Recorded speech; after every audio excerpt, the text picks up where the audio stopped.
નમસ્કાર દર્શક મિત્રો, તુફાન એસબી ન્યૂઝ સાથે હું છું આપની સાથે પાયલ બામભણિયા। તો જોઈએ આજના મહત્વના સમાચારમાં।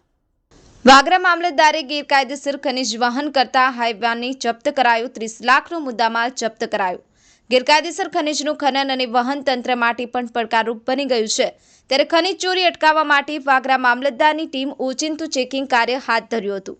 તે દરમિયાન પખાજણ રૈયાદ માર્ગ પરથી પસાર થતા એક હાઈવે ટ્રકનું ચેકિંગ કરતા તેમાં 36.36 ટન સાદી રેતી ખનિજનું ગેરકાયદેસર રીતે વહન કરી વાણિજ્ય ઉપયોગ કરતા હોવાનું ધ્યાને આવ્યું હતું, જેનો મામલતદારે સીઝર હુકમ કર્યો હતો અને ગુજરાત ખનિજ ગેરકાયદેસર ખનન અને પરિવહન તેમજ સંગ્રહ નિયમો 2017ના ભંગ બદલ વાહન જપ્ત કર્યું હતું।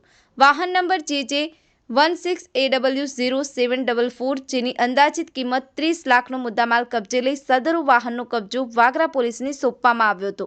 પંથકના માર્ગો પર તંત્રના અચાનક ચેકિંગથી ખનિજ ચોરી કરી અને દોડતા વાહન ચાલકોમાં પણ ફફડાટ ફેલાયો હતો। Safik Patel, Toofan SB news, Amod.